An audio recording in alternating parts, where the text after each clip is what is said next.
Hello everybody, today I want to talk to you about drums. Specifically, I want to talk to you about this question that I got from a guy called Duncan Grant over on Instagram. Duncan's an awesome guitarist, so you should definitely go follow him. But if you're not following me on Instagram, do that as well. It's at a Growley or AG Rowley, people say it either way. So I think there's like a couple of mistakes that people generally make. Not even mistakes, but a couple of things that people could do differently or better to make their drums sound punchier, I guess, is the secret in this video. So I'm going to talk about the first three things, which I think are the most important, and then also like a secret weapon plugin that if you get it, it will really, really enhance your live drum sounds, I think. Well, they'll at least make them sound like this track. It won't work for everything. So the first thing we're going to talk about is volume, and that's going to be the easiest thing on this list. Volume obviously seems pretty obvious, I think, but I'd say 70% of demos I get from like new producers or songwriters, the drums are too quiet, and so they're not really like punching right. So let's go and look at this project and I'll show you what I mean. So this is like a rocky, poppy track. I've kind of gone for an acoustic drums feel, kind of, but with like obviously pop samples in there too. So let's just take a listen to the whole track and then the drums on their own.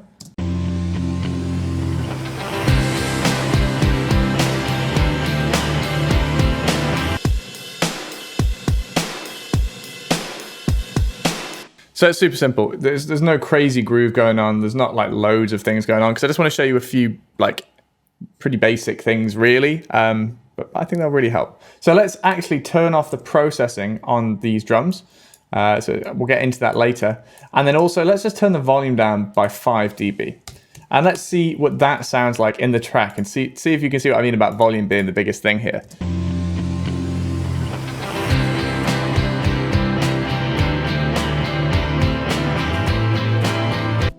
It just feels weak, right? Like even though the drums are exactly the same, it's the same part, they're sounding pretty limp now. If we turn them back up to the normal volume,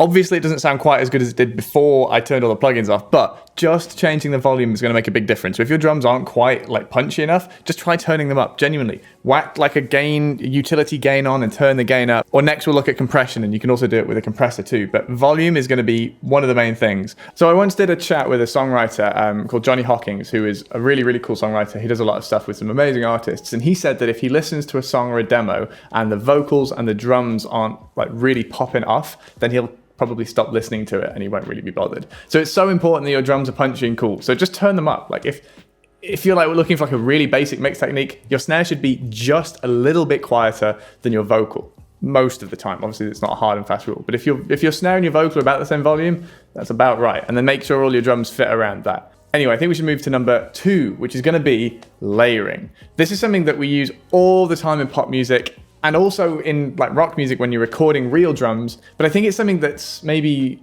sold as something that's really difficult, when actually it's really, really easy. You just have to think of samples like a jigsaw puzzle. I'll just show you what I mean. Okie dokie, right, okay, so what do I mean here? So if you look, we've actually got main drums, big kick, and small kick, okay? They're actually not labeled exactly what I'd want them to be labeled here. They're more like sub kick, mid kick, and then that's obviously the main drum sound. So the main drums in this track are like an acoustic kit. It's just from Contact, and to be honest, they sound well recorded, but pretty weak.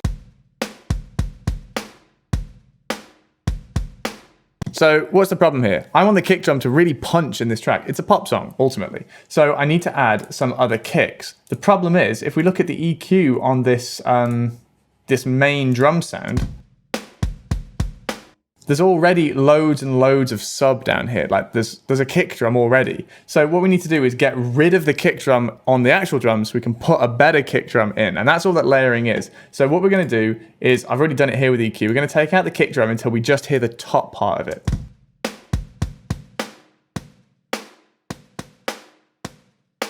So we can still hear the kick, but we're not getting the sub because we're going to put a better sub kick in. And then we're going to find a sub kick sample like this one, which you'd never pair with an acoustic kit. It sounds ridiculous, right? So we're going to do the opposite of what we did with the main kick. We're going to go to the top here and EQ out until we get rid of all the top, and we're just left with a punch.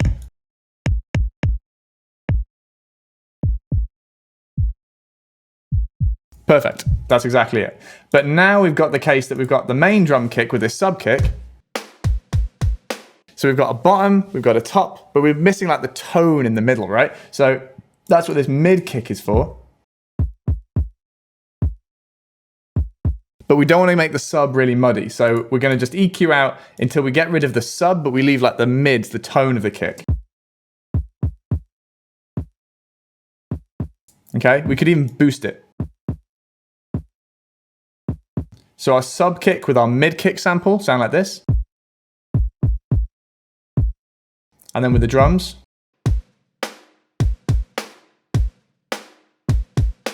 The reason we're EQing is to try and clean it up so we don't get loads of things like clashing down in the bottom end where stuff can get really muddy. But that's all that layering is. We're choosing the best bit of each sample and then making sure we just carve it out using a really simple EQ and slotting it in a part of a jigsaw puzzle. So now we've got sub, mid, and top kicks. You can do exactly the same with snares. I think here I've layered snares slightly differently. We have this snare, which is an acoustic snare, and I've used that to reinforce this main drum. It's a bit larger than life, but it just gives you that acoustic drum kit feel. And then I've also included this really snappy pop snare.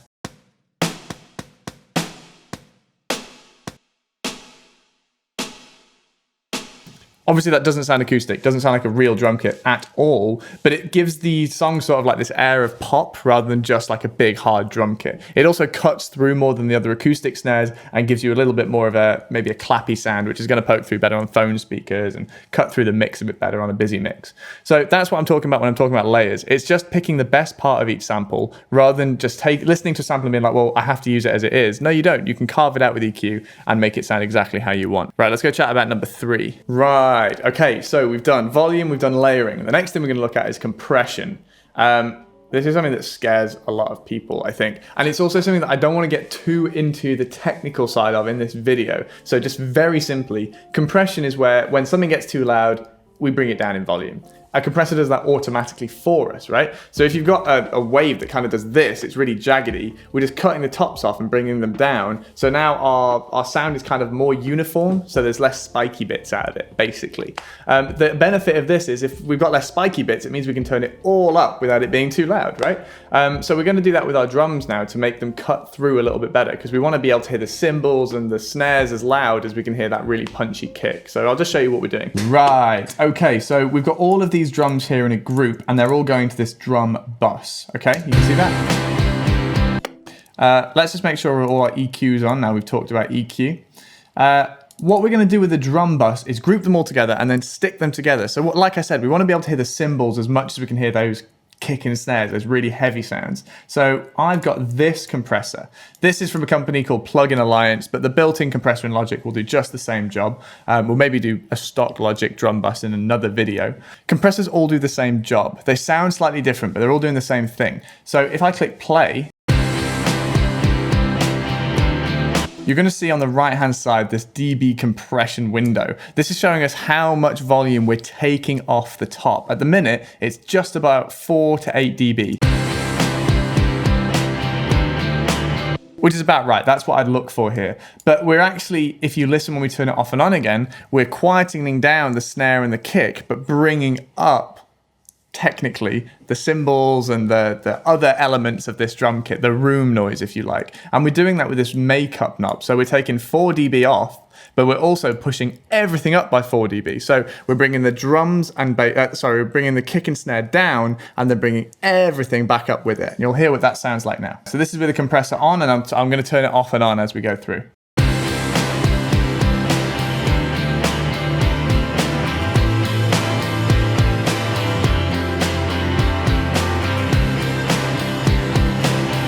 The thing that's really, really coming up when we compress it is actually the ride cymbal on the right-hand side. That's the thing I'm hearing most clearly when I turn the compressor on. So just have another quick listen. This is with and without.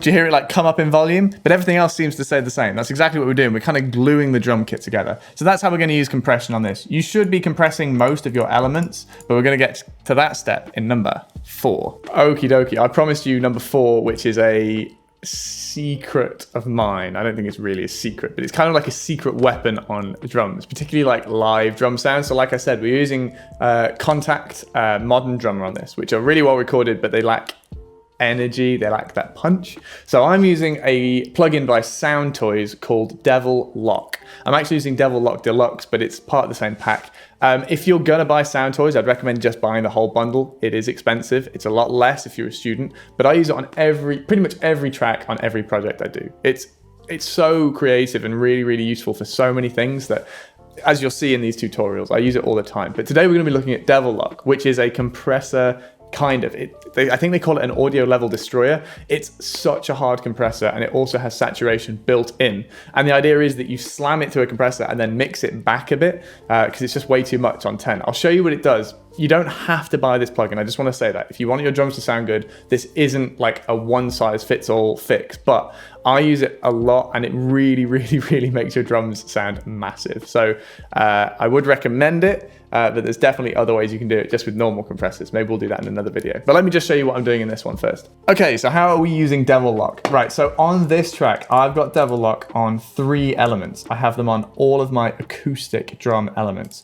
This is what it sounds like without and with them. So without and with.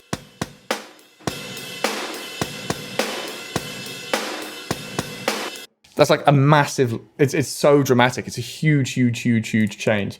And let me just show you how I've done that. So on the main drums here, which is just the kick and the snare, we've got a little bit of compression, like half of the compression that this compressor can do. We've got a little bit of saturation, and we've added a little bit of darkness, taken some of the brightness off, because when you compress stuff, like we heard the ride cymbal come up, you tend to get some of those brighter frequencies coming through. And then I'm mixing it 30%. Like this can go all the way to 10. I've got it set to around 3 here, because on 10, it's just too much. So we're gonna dial it right back.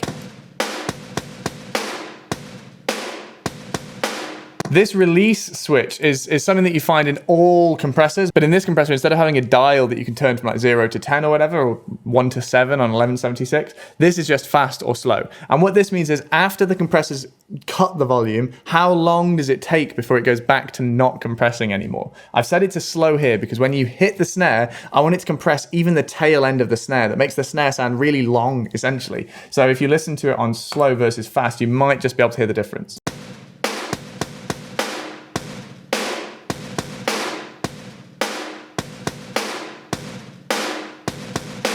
Can you hear that when it's on fast, it's really compressing the stick on the snare, but it's not compressing the whole tail, and that's what we want.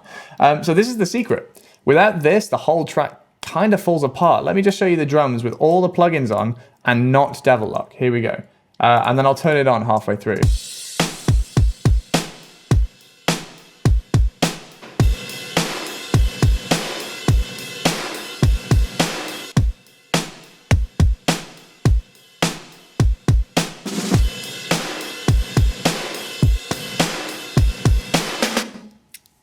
It's just such a huge difference. I guess the only other question I need to answer is, why have I separated my ride from my main drums? And the reason is, as I say, when you compress stuff this much, it can get quite bright. And the ride cymbal is getting very bright. Here it is with the Devil Lock. So I've added this EQ just to take off some of that harshness.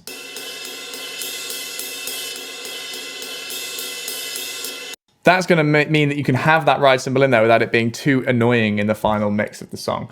Then just very quickly, what's on the rest of the mix box? There's some saturation. We have this to make it a little bit wider and also to make everything below 95 Hertz in mono. I'm then going into a mag, which is giving a little bit of sub and pushing the air above 10 Hertz by 2.5, just a little bit. And then finally, it's going into a Pro L2, which is a clipping at the top. It's on a preset here. Those things we'll go into in another video. And actually, I learned those off Sean Murray, so you definitely need to go and check out Sean's channel. He does loads of guitar-based videos, and they're really, really excellent. He's also got a few videos showing you how to recreate songs by Sigrid and the 1975 so well. Honestly, massive, massive, massive fans of Sean, so please go check his channel out. But yeah, that's it for this one. Let's just go finish off. So what have we learned? We've learned that volume is the most important thing in making your drums sound better. Just turn them up, I promise. The second thing, choosing appropriate samples and thinking of them as a jigsaw rather than like this has to be the perfect drum sound every time. Third, we looked at compression, how to squash your drums together so that they all come kind of to life and are all audible in the track. And it also glues parts together. And then fourth, that secret plugin that I talked about is Devil Lock Deluxe by Sound Toys. It's just a really hard compressor with a mix knob essentially. So you could definitely do it manually, but I really love that plugin for just the tone it gives drums. Duncan, hopefully that answered your question, and hopefully someone else has learned something from this video. If there's anything that I haven't done that you'd really recommend to make my drums better, please put it in the comments below and I'll make sure to do another video on what I got wrong in this one. Also, if you haven't yet, please subscribe to this channel and click the bell icon. That means that you'll get notified when I do new videos, and it also just means that you get to come on this long journey of production with us all together, which is lovely, really, isn't it? Anyway, thank you so much for watching, and I'll see you in the next video. Cheers.